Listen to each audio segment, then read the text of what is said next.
ठळक घडामोडी पाहण्यासाठी सबस्क्राईब करा आपल्या UTV मराठी वृत्तवाहिनीला. बेल आयकॉन दाबा आणि पहा आमचे व्हिडिओ सर्वात आधी आपल्या मोबाईल स्क्रीनवर. अंबरनाथमध्ये कार आणि बाईकचा भीषण अपघात.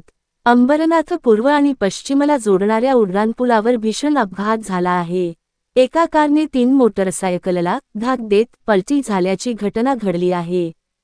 या अपघातात 4 जणांचा मृत्यू झाला आहे. अंबरनाथ पश्चिमच्या झेंडा चौकाकडून मटका चौकच्या दिशेने MH05 AQ 3655 ही टाटा नेक्सॉन कार जात होती.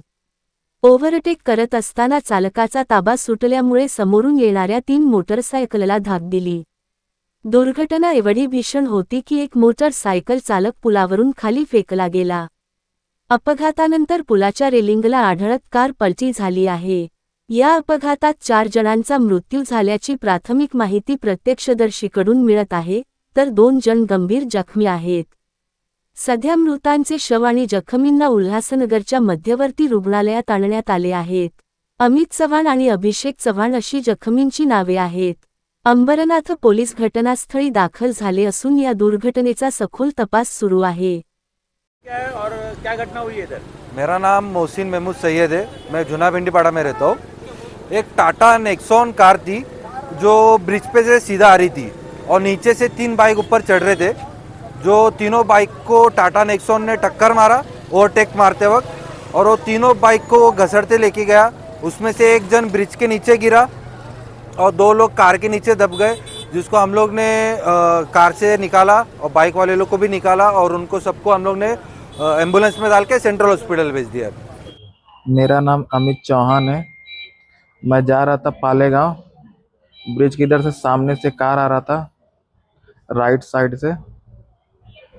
मैं डिवाइडर के साइड चढ़ा, एकदम डिवाइडर के साइड दबा के आया आउट साइड, सीधा सामने चढ़ा दिया गाड़ी। तो आपके साथ कौन कौन था? हम लोग 2 जन थे। मेरे पैर में लगा, उसका जंघे में लगा तो फट गया इधर से। आपको इधर कौन लेके आए? उधर से मैं फ़ोन किया इधर अजय सेठ के, क्या बोलते हैं, उनके ड्राइवर ने मुझे देखा। ड्राइवर ने अजय सेठ को फ़ोन लगाया, अजय सेठ ने निखिल सेठ को फ़ोन लगाया और फिर बोले चलो मैं आता हूँ। जब घटना हुई और उस समय कितना बजा था और आप कहाँ जा रहे थे? 6:30 बजे का टाइम है। जा रहे थे हम पालेगांव गोडाउन पे अपने सामान रखने को। कौन सी गाड़ी थी जो एक्सीडेंट हुआ? एक्टिवा थी। नहीं, जो सामने वाली गाड़ी कौन सी थी? वो 4 व्हीलर था। आपका नाम? मेरा नाम अमित चौहान है। आज अंबरनाथमध्ये अंबरनाथ पूर्व आणि पश्चिमेला जोडणाऱ्या पुलावरती अपघात झालेला आहे. त्यामध्ये 4 लोकांचा डेथ घोषित झालेली आहे आणि 2 जण ॲडमिट आहेत. एक प्रायव्हेटमध्ये आहे, एक इथेच सेंट्रल हॉस्पिटलमध्ये आणि एक कळव्याला शिफ्ट करण्यात आलेलं आहे. झालेली घटना ही खूप दुर्दैवी आहे आणि त्यांचा सखोल तपास पोलीस यंत्रणेच्या माध्यमातून करतायत. 2 जण ऑन ड्युटी कर्मचारी आहेत नगरपालिकेचे आणि दोघांची ओळख आज माहिती घेत आहेत. कशा प्रकारचा अपघात तुम्ही येऊन पाहणी केली? कोण आपले नातेवाईक देखील त्याच्यामध्ये मृत झालेत असं कळालं? आमचा एक चुलत भाऊ आहे गावातला आणि दोन्ही कर्मचारी आहेत. एक अनारचे आमचा कर्मचारी आणि शैलेश जाधव, हे दोन्ही कर्मचारी अंबरनाथ नगरपालिकेचे, आणि एक बहुतेक ड्रायव्हर आहे आणि अजून एक कोणतरी त्यांचा कोणतरी ठेकेदाराचा एक हे आहे कर्मचारी. एकूण असे 4 जागीच ठार झालेले आहेत आणि एक जखमी आहे, त्याला पुढे कळव्याला हलवलेला आहे. पण ते एकंदरीत 4 जण जागेवर ठार झालेले, म्हणजे 3 जण जागेवर आणि एक हॉस्पिटलमध्ये नेत असताना.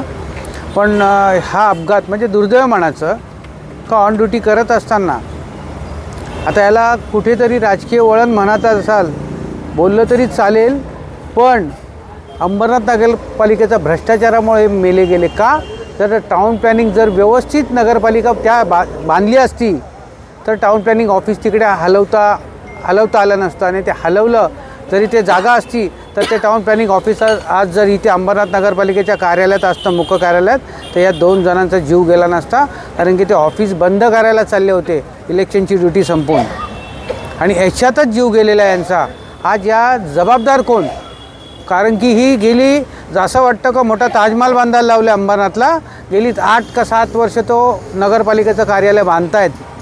पण त्यांना ते लोकांचे 18 माळ्याचे टावर झाले पण यांचे 4 माळ्याचे टावर होत नाहीत आणि त्याच्यामुळं ते कार्यालय तिथे स्थापन करता आलं नाही आणि तो कार्यालय बाहेर असल्यामुळे कर्मचारी ऑन ड्युटी करून स्वतःचं कार्यालय बंद करायला जात असताना वारलेले आहेत. याला हीच ठेकेदारी जबाबदार आहे.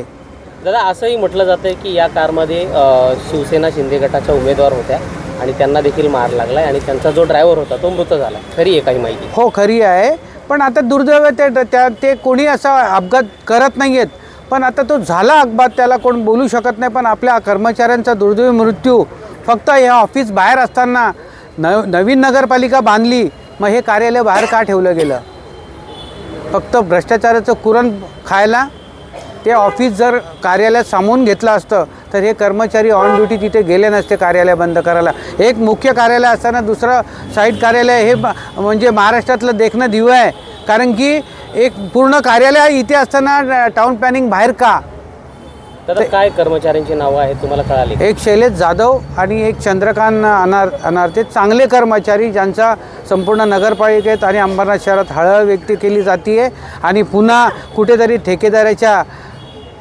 ठेकेदाराचा जास्त लाड पुरवण्यामध्ये ह्या दोघांचा जीव गेलेला आहे. शिवसेनेच्या कोण उमेदवार होत्या, काही नाव तुम्हाला? आपले प्रमोद कुमार चोबे यांच्या मिसेस आणि त्यांचा ड्रायव्हर होता. ड्रायव्हरचे दुर्दैव, कोणी अपघात झाला असेल, कोणाचाही अपघात स्वतःहून कधीच कोण करत नाही. अपघात होतो, झाला असेल कुठल्याही, मला वाटतं कुठल्या जर्गिंग झाली, तो ब्रिजवर काहीतरी डांबरीकरण नसल्यामुळं गॅप पडल्यामुळं त्याचा तोल गेला आणि ॲक्सिलेटरवर पाय लागून तो एकदम स्पीडने गेला असेल.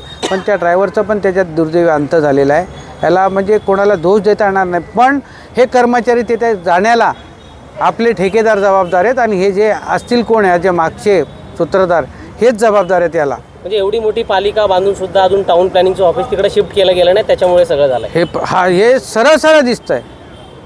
जर तुम्ही 54 कोटीचं तर 54 कोटी ते 70 कोटीचं कार्यालय बांधलं आहे 4 माळ्याचं, त्याची किंमत जर स्क्वेअर फीटमध्ये मोजली तर 30,000 रुपये ते 36,000 रुपये स्क्वेअर फीटनी बांधकाम केलं आहे.